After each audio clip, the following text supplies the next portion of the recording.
This class will deal with the Myer-Briggs type indicator. What we're going to deal with in this class is looking at ways of classifying individuals according to their personality types.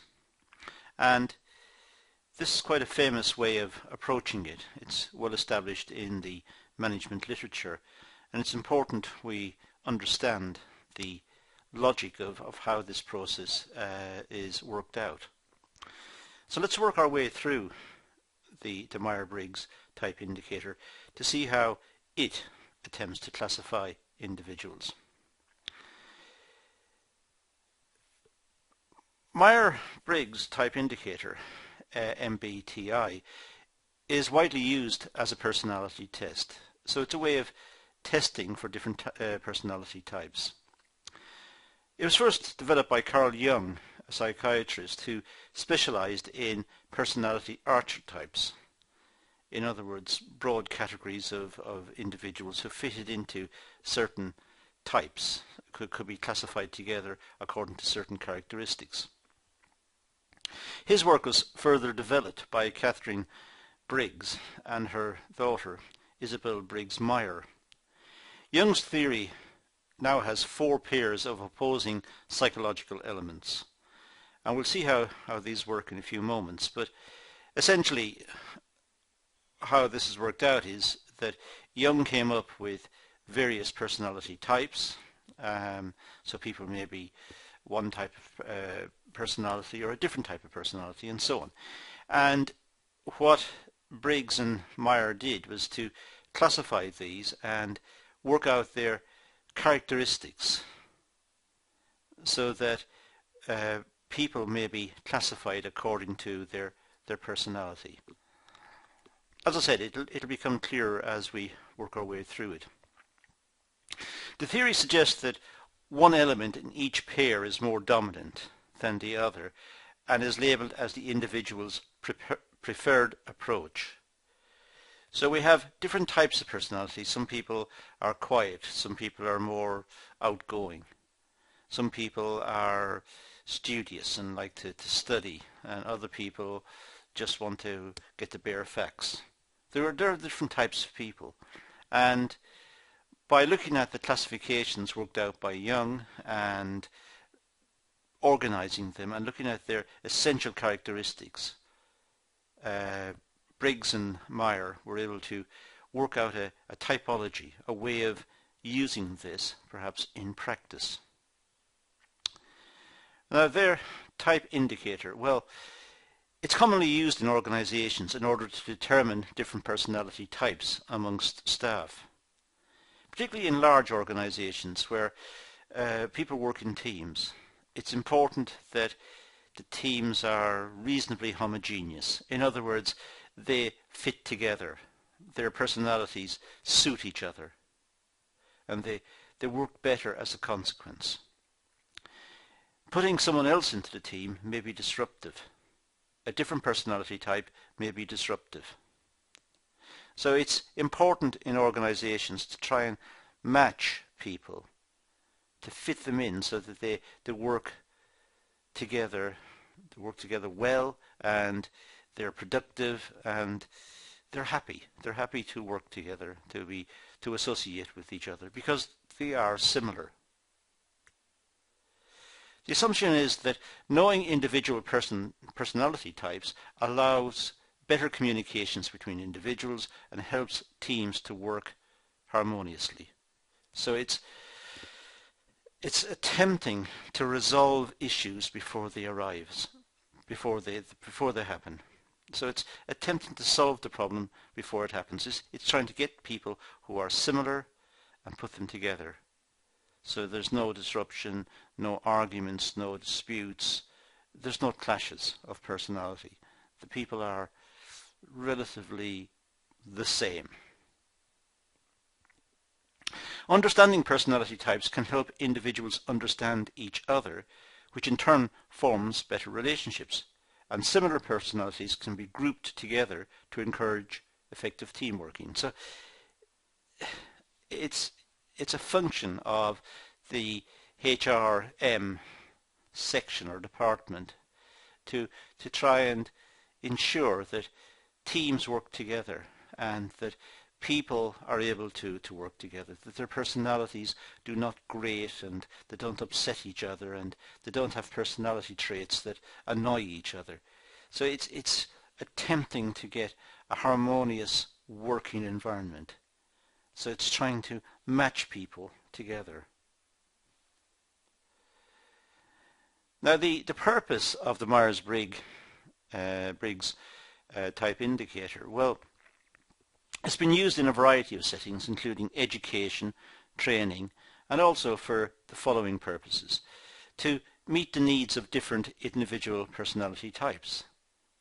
It's simply nice for people to mix with similar people.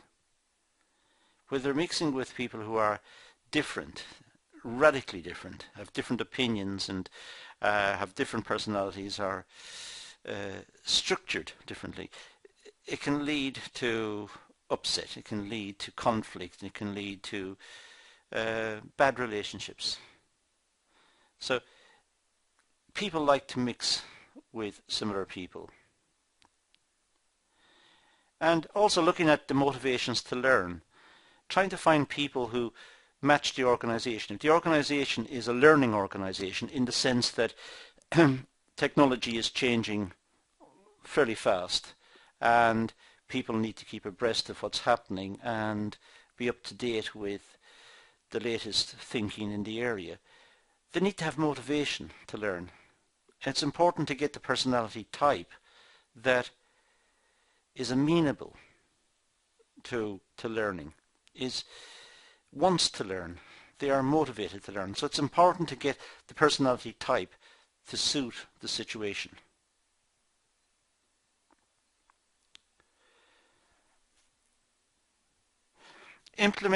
Implementation of different teaching and learning strategies.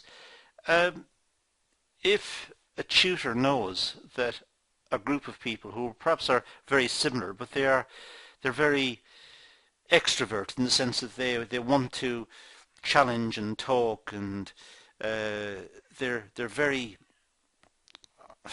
outspoken about their feelings and about the way they think about a topic, and if a tutor knows this about a group, then the tutor can design a teaching and learning strategy to suit that. Often in teaching situations, the problem the tutor has is that the groups are very heterogeneous. Some people like to talk and question and probe and make points and make interruptions, and other people sit quietly, don't want to say anything, just want to make notes and sit in the corner. There are different personality types. Now, the tutor must design a teaching and learning strategy to try and accommodate the group. Well, if the tutor knows that the group is of a particular type, they're all very outspoken and all very lively, and then the tutor can design a better course with that in mind. Now, there are scales that the Myers-Briggs type indicator uses. There are 4 scales. The characteristics of each are as follows. First of all, we have extrovert and introvert. And as I said earlier, these are broadly based on the work of Carl Jung. But extrovert and introvert. We have sensing and intuition. People sometimes are sensing people. They feel things. They get a sense for what's happening. They got a feeling for what's happening. Or they might want to use their senses in a more tactile way. They want to use touch or sight or sound and pick up information that way. Or they might want to just feel what's happening, think about what's happening, and more intuitive. We'll see how this works in a few moments. We also have people who are thinking and others who are feeling. People who think about situations, and other people just go with their feelings. What do they feel about the situation? And we also have judging and perceiving. Now we'll talk about each of these over the next few slides, just to see what each of them means. And we're going to work through it as it's on the slide here at the moment. First of all, extrovert, introvert, and then sensing, intuition, and so on. So let's start with the extrovert, introvert. So an extrovert is focused on the outer world, the external environment. A person who is extrovert looks outwards, looking out to the world, not looking into him or herself, not looking into their motivations or their feelings, or they're not concerned. They're looking outwards. They're extrovert. They want to participate in the environment, and they want to understand the environment in which they work and live, and they want to. They're moving out of themselves. They are extrovert. They are outside in the outside environment. They're interested in events and people, and they're looking at events related to the external environment. They're looking outwards. They're looking to the events that's around them, what's happening, and they're curious and they want to be involved, and they want to make suggestions and recommendations and get involved. They want to deal with the situation, and they want to deal with people. So they are outward looking. They're able to share their feelings. They learn best by talking to others and tend to work well in groups. Extroverts can share their feelings. They're not hiding anything. They're not secretive or concealing their true intentions, perhaps.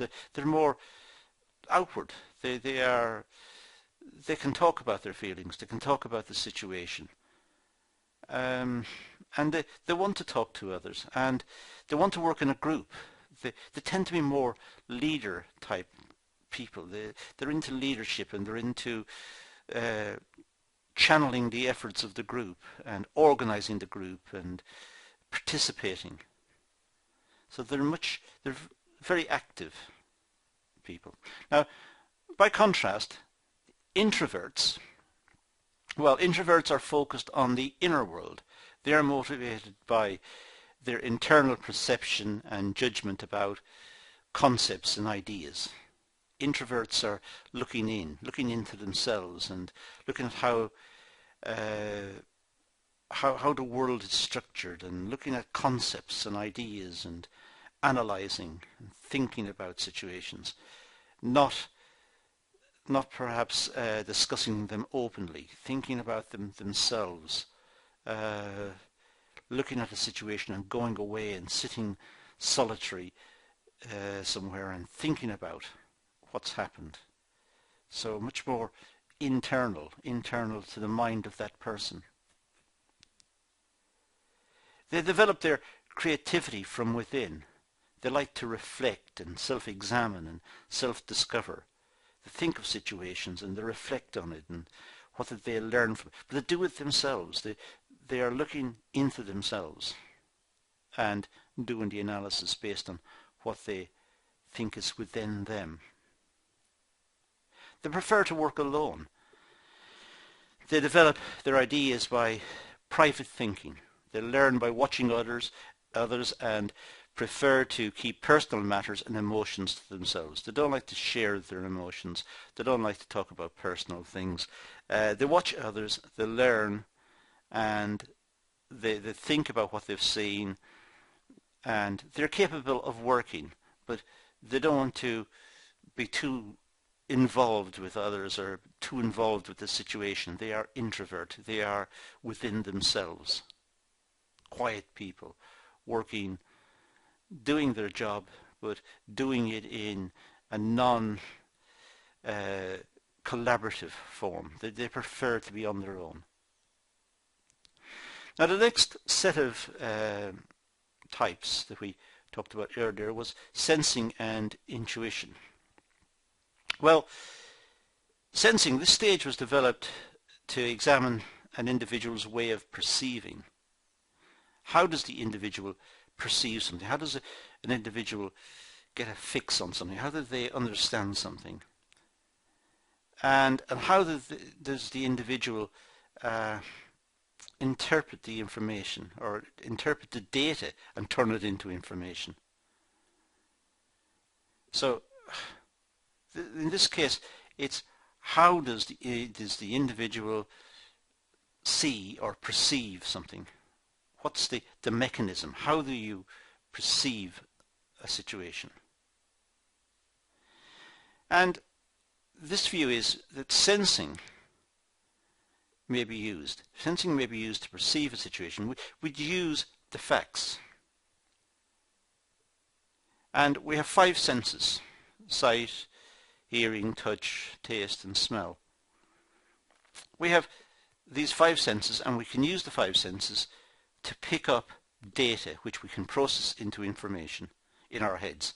We analyze the data, we understand the data, it becomes information to us, and we can act on the information. So this is a way of picking up on situations. We pick up the data, and we can pick it up through our senses. So we are sensing people.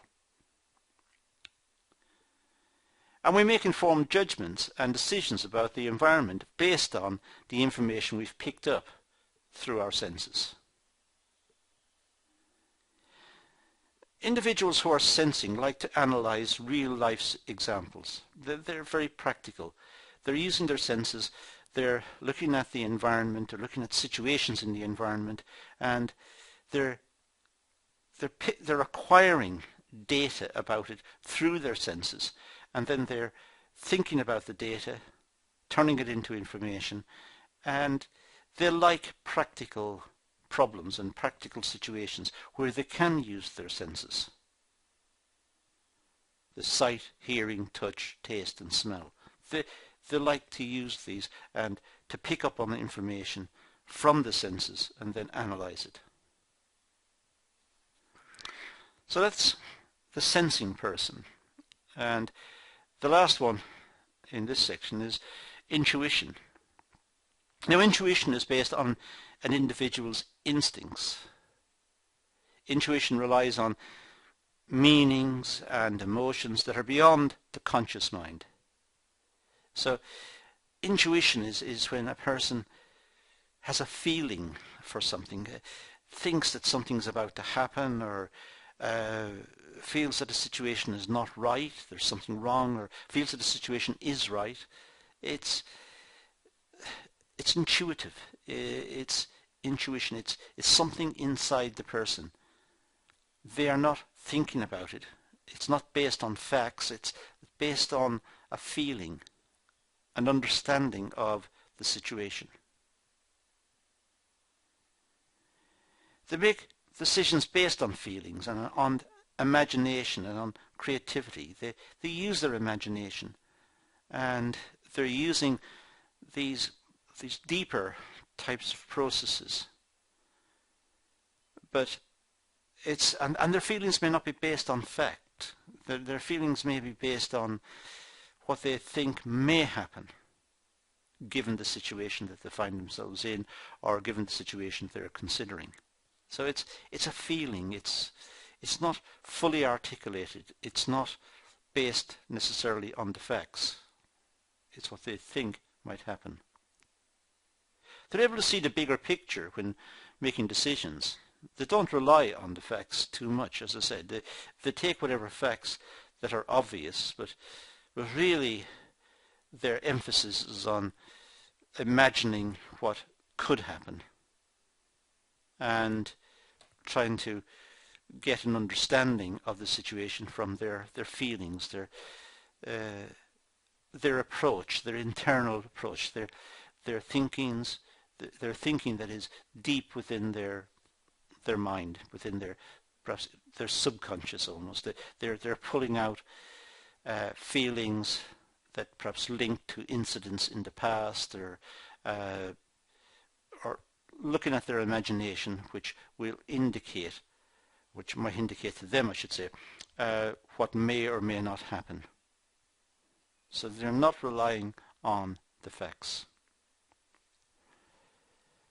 Then we have thinking and feeling type people. The thinking people, this stage relates to an individual's preferences in decision making. Different people use different methods of judgment, which include either thinking or feeling. When we have to make a decision, perhaps a commercial decision about a business, about a piece of investment, or about some change in the product, or whatever it is, when we have to make a decision, do we use facts? Do we analyze the situation, or do we base it on our feelings? How do we go about making the decision? And thinking is the approach that I suppose most business people would recommend. They think about the situation. They take whatever facts there are. They take whatever research has been conducted in the area. They try to get insights before they make the decision. So it's not based on their feelings. Having said that, there are many situations in business where feelings do come into play, where the future is unknown. We can't tell what the future is. The future is a situation that is not necessarily predictable. And therefore, we have to use our feelings. And the basis, for example, of entrepreneurship is based on feelings. People imagine situations and try to develop the situations into commercial products, into commercial organizations. So to start with a feeling about a situation, a gap in the market, a niche, and try to fill it. So feelings do play a part in decision making, but the thinking person will predominantly try to base it on facts and on analysis. So they rely on logic and objective criteria wherever possible. They try to pick up facts and figures and base their decisions on facts and figures. And they like to try and think through different scenarios. What is likely to happen? What may happen? What could happen, but it's improbable that it will happen, but at the same time it could happen. So looking at different scenarios may be a situation where the thinking person approaches the situation. The thinking person takes on the situation by looking at the facts, looking at different scenarios, looking at very optimistic scenarios, very pessimistic scenarios, and tries to work out what is the best course of action. They like debating and questioning in order to acquire more knowledge. The thinking person is always trying to acquire information. They're trying to perform analysis and add to their stock of understanding, the stock of experiences which they can draw on in the future. They want to be more efficient and better at decision making, so they want to have a wide variety of experiences. So they're constantly debating with others and questioning others and trying to pick up the essence of situations so that it's in a sense they can be almost filed away in the individual's head, and when needed in the future can be drawn out and compared to situations, which will help the decision-making process. Now the feeling side of this, well, in terms of feelings, decisions are made based on personal and social values. So with feelings, it depends on the type of person that's making the decision. With feelings, it's not so much the data or the research or the hard facts. It's the feelings that the person has. Is the person an optimist or a pessimist? Is the person willing to take risks? What does the person think about the uncertainty of the world? And so it's a reflection really of the individual personality type. Feeling type people tend to use their values and traditions in making decisions. People from different cultures might have a different approach to decision making. Some may be very entrepreneurial, some may not be entrepreneurial at all and don't understand entrepreneurship. So some may be very enthusiastic in terms of entrepreneurship. And we've just got to look at some areas in the world. Silicon Valley in California. Why is it there is such an overwhelming dominance of the area by high-tech companies.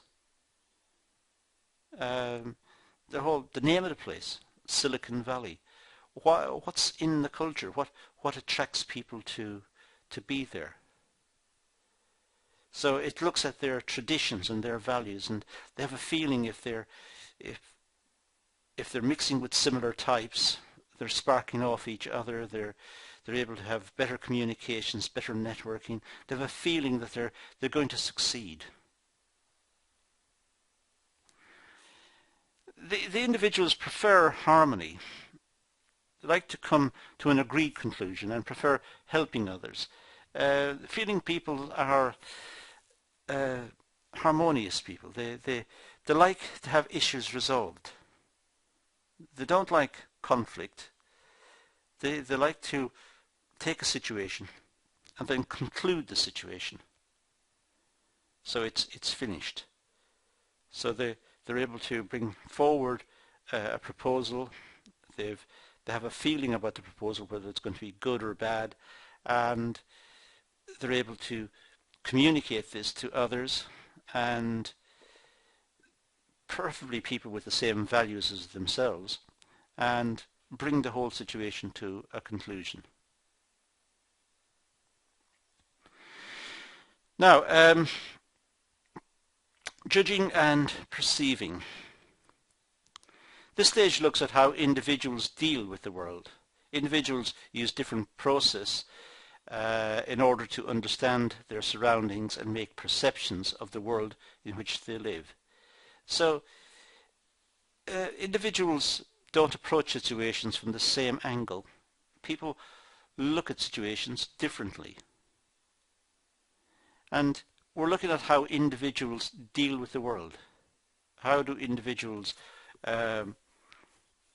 understand the world in which they live? How do they perceive the world? How do they understand it? And how do they make decisions about situations which are good or bad? What makes them good and what makes them bad? What makes them desirable or not desirable?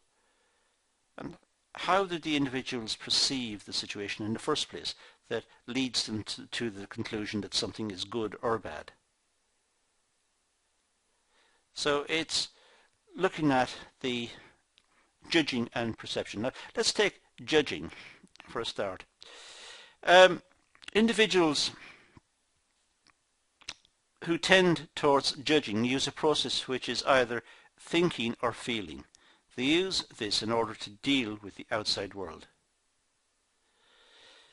So if we're judging, then we're thinking about situation. We're judging a situation, so we must be thinking about it. And we may be thinking about it using facts and figures and observations and research. Or we may have a feeling about the situation. We haven't got the facts and the figures or the research. We just have a feeling that this is good or that's going to work, or that feeling may be a reflection of our personality type, which is we are optimists or we are pessimists, or we have a particular stance, mental stance, which colours the way we see a situation. So we judge by either thinking or feeling. We have one of those approaches helps us to judge situations. Now, these individuals abide by rules. They have a clear structure to follow. So they like to plan ahead and they like to be organized. They're judging situations, so they try to be methodical. They try to be organized. They try to line up all the pluses and all the minuses together, and they try to weigh which one is best. They're trying to make a decision. They're judging. So they like to have a clear structure. They don't like to have vagueness where a situation could be good or bad. They prefer to say, well, this is good and that's bad and this is good also, and so on. And it's like having a checklist of debits and credits. Which one predominates? Which way will the decision go? On the perceiving side, well, individuals who lean towards perception tend to use either sensing or intuition. So that's how we perceive. We perceive the world by our senses, by looking at situations or hearing what's going on or touching, tasting. Depends on what activity we're engaged in. If we're a chef, tasting, I suppose, and smell and so on would be very important, as would sight. But it depends.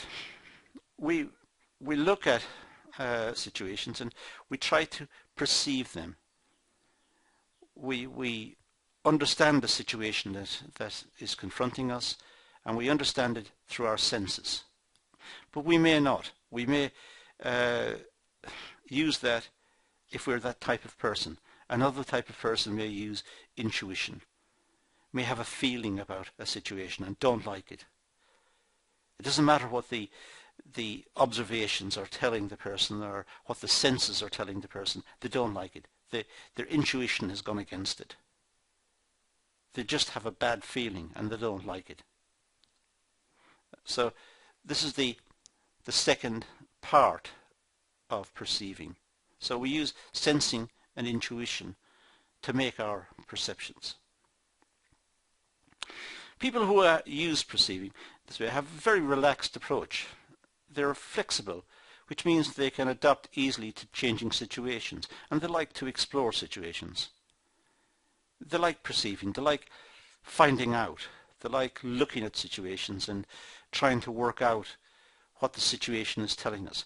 In business, for example, the marketing section might want to change the design of some marketing campaign.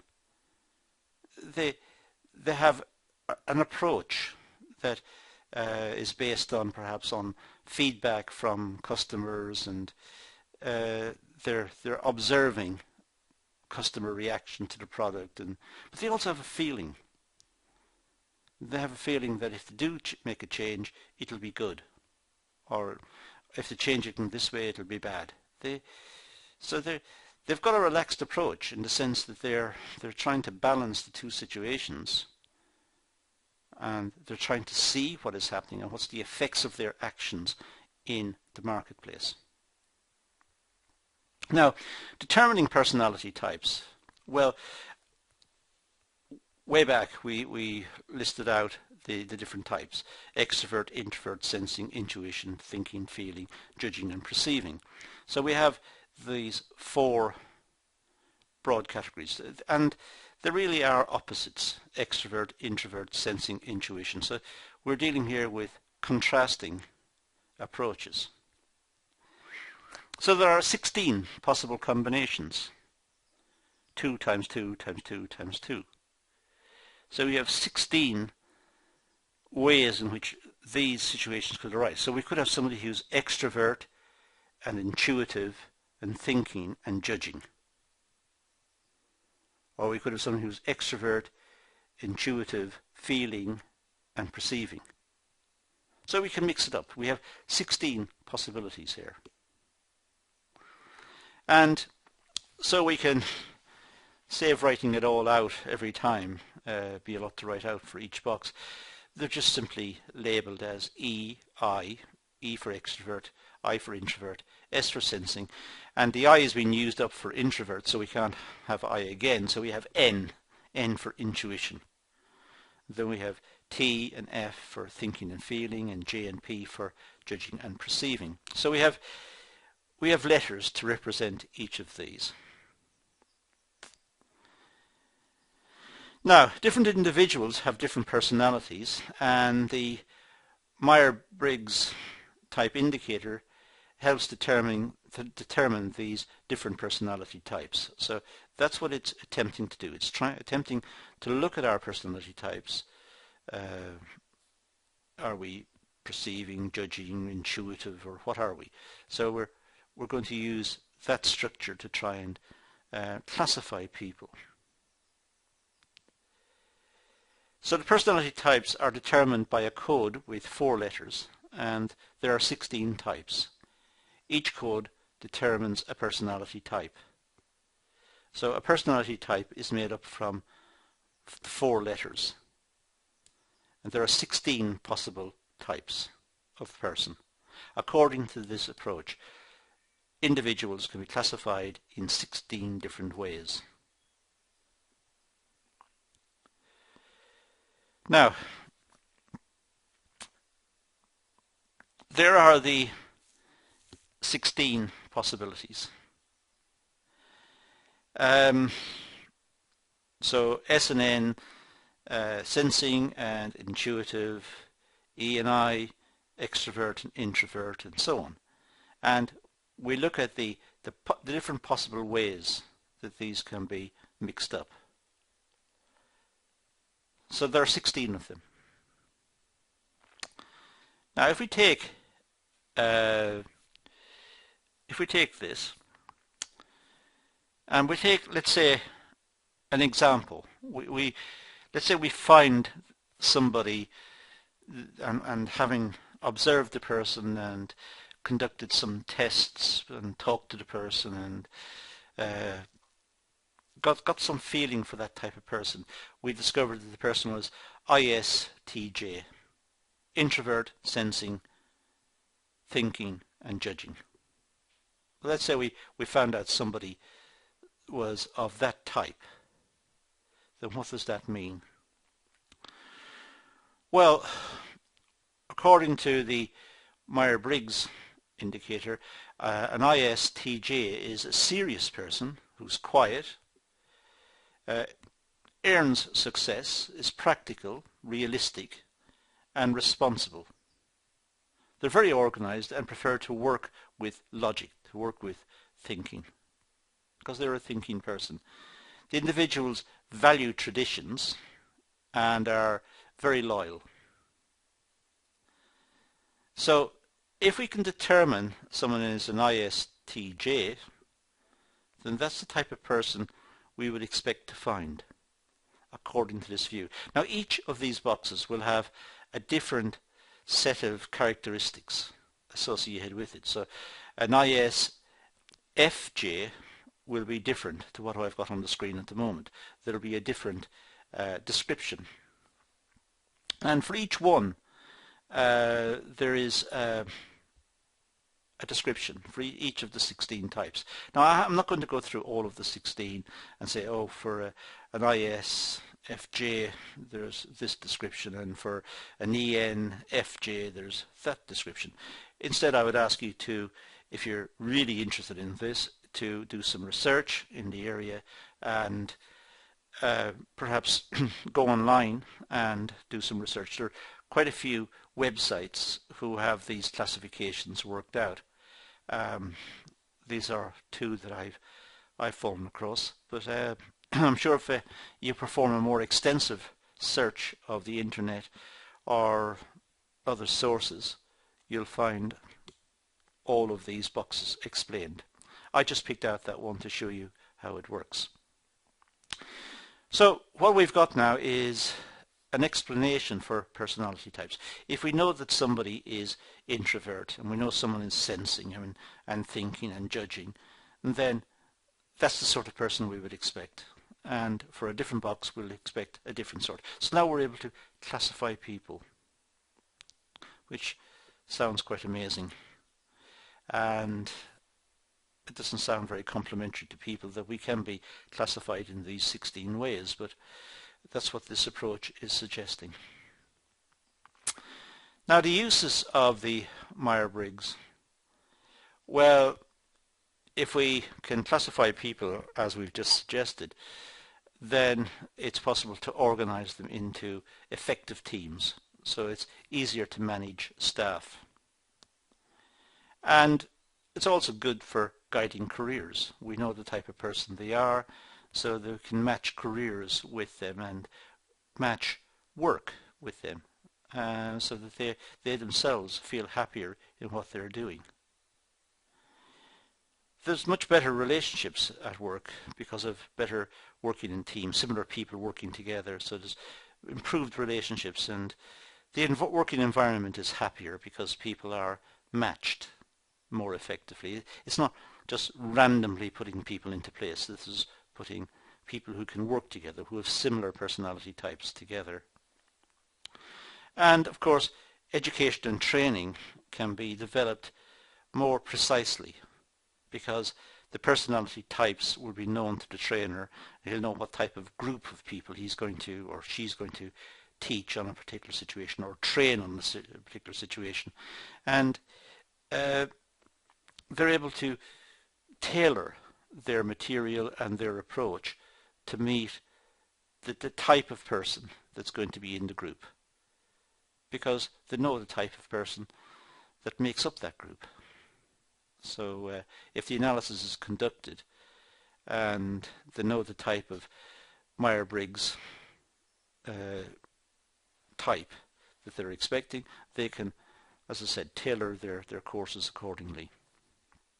And of course, for coaching, monitoring and advising people, if a coach knows the type of person that he or she is talking to, then it's easier to, again, tailor what's said and make more relevant points, and perhaps make more positive suggestions about how to go forward and how to avoid situations and what to look for.